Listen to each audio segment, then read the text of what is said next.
to, I mean, we can I just have no feel idea this what to say other than thank you. Thank you for making that a really amazing experience for me. I hope it was good for you. It felt electric being in here, just the anticipation and then the ride all the way through it, and lots of questions, but maybe we bring some other people out.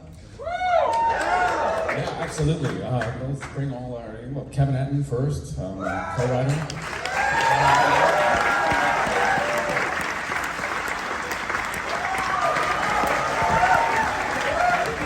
Jacob Scipio and Alessandro Mastronardi.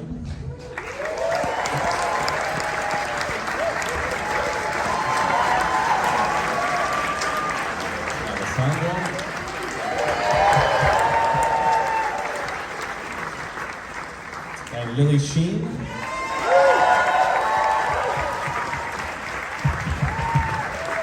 Pedro Pascal. You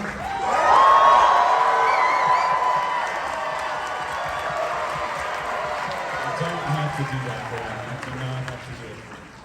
And of course, Nicolas Cage.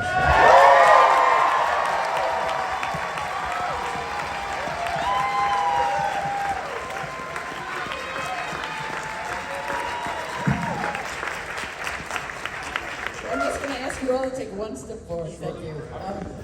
Thank you for this gift for all of us. It's crazy, wild fun. Meta. So, just hear. Tell us more about how it all came together. Sure. I mean, Tom and I had made a television show, and he came to me as we were wrapping it up, and he said. We were walking around a lot, and he said, I have a kernel of an idea. It's a movie where Nick Cage plays Nick Cage. And I said, yes, I'm in. And I said, do you know Nick Cage? Yeah. No, I never met him before. I don't know him. So then we just started writing this movie. It's a costly, stupid decision, which worked out nicely. I can't believe that we're here premiering this movie. So, I mean, the cast is fantastic and interesting, but of course Nick is pivotal. And so in terms of it all coming together, so how did the connection happen and how did you say yes? Well, it's interesting that they were doing all this without my knowledge whatsoever. And when I first heard about it, I said, no, I'm not doing that. And no, I'm not interested in playing myself in a movie. Get somebody else. If Gene Wilder was still with us, I'd like to cast him.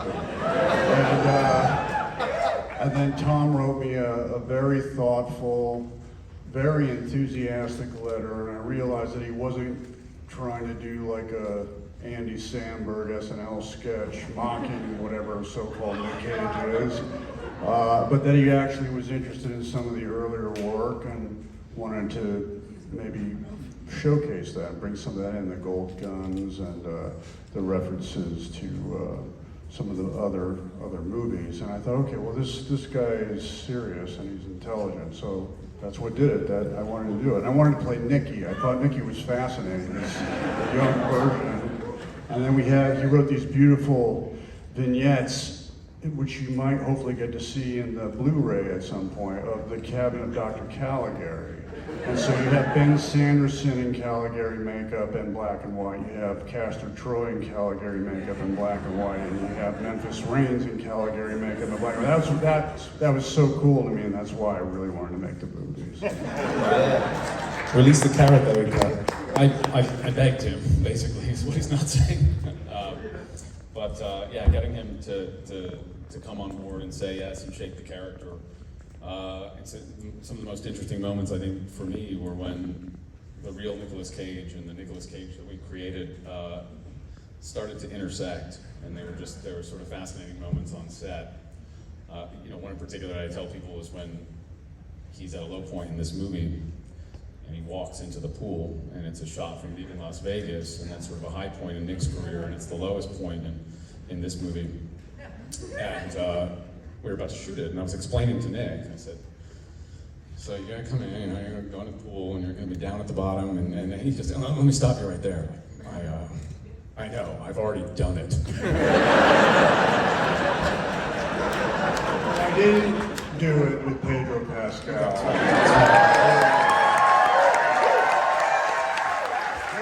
movie wouldn't work without Pedro. In regards to that scene though, I was like, I saw the scene, I know what to do. They were like, you need to dive into, I was like, I got it. Best Elizabeth Shue of all I'll time. go get It it. was a perfect Elizabeth Shue. The chemistry is so fantastic with both of you, and so when did Pedro come into the equation? After they offered it to Well, we had, I've been telling the story that we got to have lunch with Pedro, and part of what we found out was that he was such a huge Nick Cage fan, and we had him, so there was a reality to that from the jump. So when his name was in the mix, we went, God, the skill's right. Not a ton of acting there. Strip it back and just... I knew more about Nicolas Cage movies than they did. That came out in 1987. We have time for a few audience questions. They're not going to be allowed, so don't line up more than, 40. So, but we can totally go ahead. Go ahead. So there's a whole lot of fun shit in this movie that all of us, I hope you got the love from us that we all wanted to get to you. I wonder what was the funnest shit for each of you to do in the movie, if there was a particular scene to shoot, a sequence to shoot, something that you got to do that maybe you've never gotten to do on screen for the actors. Just pick something. I mean, for me, I genuinely enjoyed my conversations with Pedro, and so many of our interests are cinema related, and we would talk about, I was interested in J-horror, he was interested in some of the Spanish horror, and we give each other recommendations. So a lot of what you see in the movie was actually happening when we weren't on set or acting. It was actually the genuine conversation. I thought that was interesting. So it was sort of like no acting, please, I enjoyed that. J-horror and Spanish horror was around Halloween while we were doing it. So it's like, watch this on Halloween, and I was like, you watch this on Halloween. So I asked you to watch The Cure, and you asked me to watch which one? Fancies. Yeah, and both were, I think you liked The Cure, and I loved that movie, so. It was just life imitating art, or art imitating life. It was bizarre, but that's what it was. For the rest of you, Lily or? I mean, getting shot by Nick Cage was pretty cool. The film was originally going to be called The Hole in Carlos's Chest, but they thought better. Definitely shouted at him was like, I was petrified. I didn't want to shout at him when he was in the bed. Because I was like, okay, should I just be a little bit softer? I didn't want to disturb him, and no, go for it. So I think that was my funniest moment for myself. Because it was like, wow. Yeah, just being able to act with Nick and the rest of the cast was unbelievable, and I know I'll never have this experience again or anything similar, so it was so lucky to be straight out the gate into a dream cast. It was amazing. Go ahead. Oh, cool. Thank you, Mr. Cage. I love the outfit. I don't have a question for you, but I do have a rose. Oh, thank you. Yes.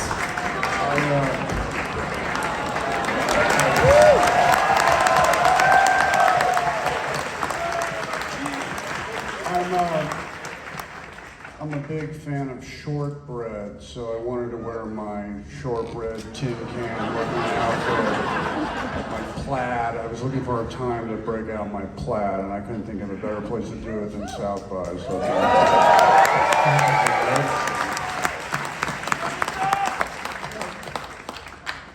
Mr. Cage, in the past you've said that you were inspired by or draw from other performances for your performances, such as the Cocteau Beauty and the Beast for Moonstruck, or Ringu for your upcoming role as Count Dracula.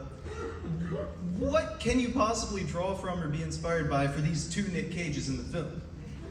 Well, one of the main reasons why I wanted to make this movie, there was a little more of this character in some of the earlier cuts, but I love the Nicky character. I named him Nicky.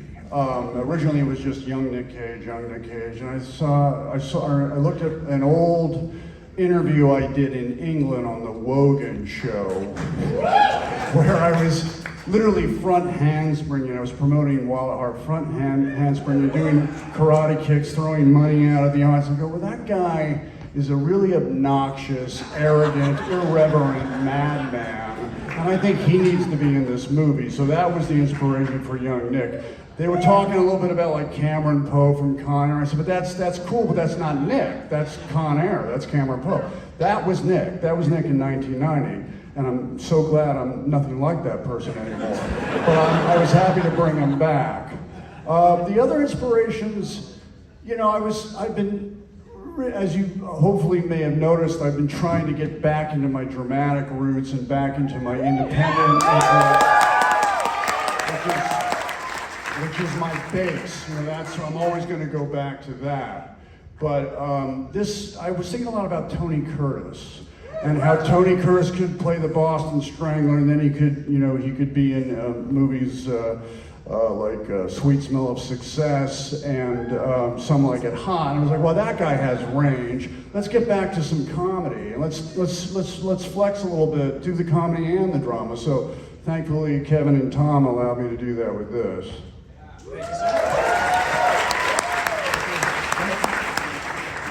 Thank you. First off, I love this film. This was fantastic. This was such a blast. Great cast, great chemistry, just so wonderfully meta. I loved it. My question's for Nick and for Tom as well. There's so many references to all the Nicolas Cage movies, which is fantastic. They were beautifully done and just very poetic. What I wanted to ask, was there any reference from any of your movies that got left off that you wanted to keep, maybe something to expect in the Blu-ray? Well, I made sure we had some sort of reference to The Wicker Man. I threw the Not the Beast in. How can you make this sort of movie about so-called Nick Cage and not say Not the Beast? So I put that in, made sure of that. And then I wanted to throw in the bit with Bugs Bunny was kissing everybody in Looney Tunes. I thought, well, I should have Nicky kiss Nick in this, and that wasn't in the script, so that was fun. And That was a Kevin Nicolas added some Cage details idea. to that. It's the thing you only get with Nick is he comes and says, hey, Tom, I'd like to French kiss myself. That sounds like a great idea. But it's COVID, so we had to figure out how to do that. It was so symbolic of what was kind of happening. It's like I'm actually making a movie about two versions of myself. What am I doing? And it's like making out with yourself in the weirdest way. So we might as well do that symbolically and have them kiss each other. That's what happened. We did have a fun moment where he had finished and he was like, all right, I don't know if this is going to be good. Let me see this. And he came over to the monitor and he watched it and he said, oh, well, I like that.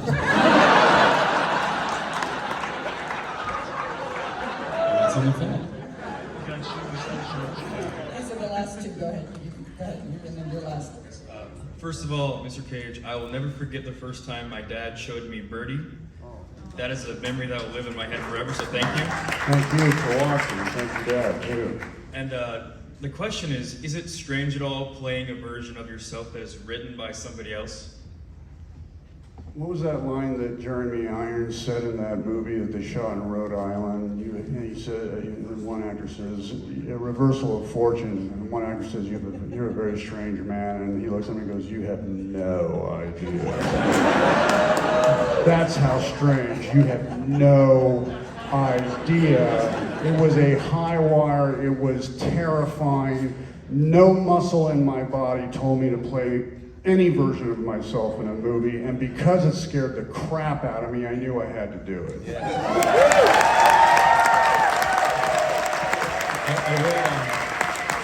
I'd add one thing to that.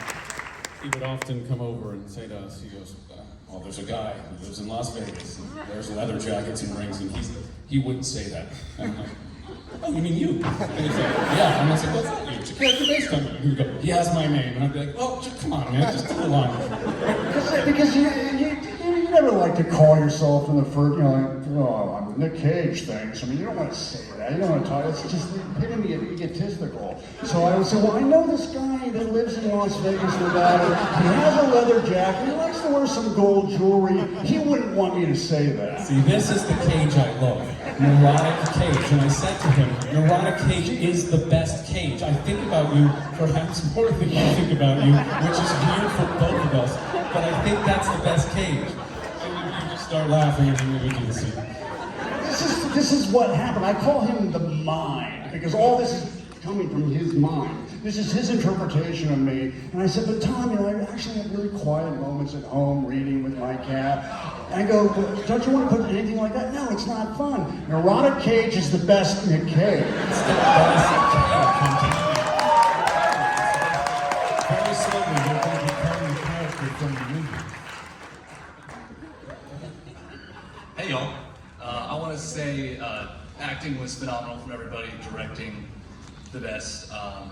Thank you so much, Mr. Cage, for all the years of content. I know my posters have caught some eyes. They seem to have worked well. You're the fan who's competing with me. Right, thank you for posting it. I appreciate it. Cramping my style, bro.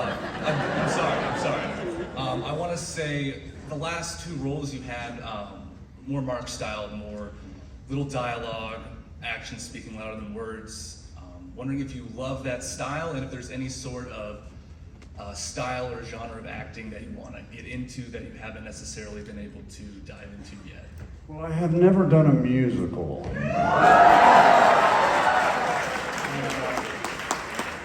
I guess in some ways I was singing in Wild at Heart, but I'd like to try something like that. Yeah. Thank you very much. It's good to know. We're not big on awards here. We have the awards for the films in competition, but we don't honor people, except we decided to honor you tonight. For 40 years of massive talent to Bill Buckle, it's one of the celebrations.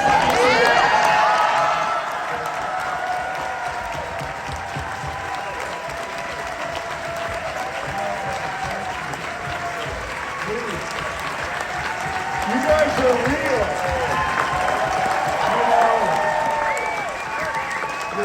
You're genuine enthusiasts. This festival counts It's enthusiastic about movies, it's enthusiastic about music, it's enthusiastic about gaming, it's enthusiastic about all the creative arts. And because of this, I'm gonna wear this. I'm gonna wear it at dinner, I'm gonna wear it at the grocery store, I'm gonna wear it at 7-Eleven, and this is gonna encourage me to keep trying to surprise you and entertain you. And I thank you.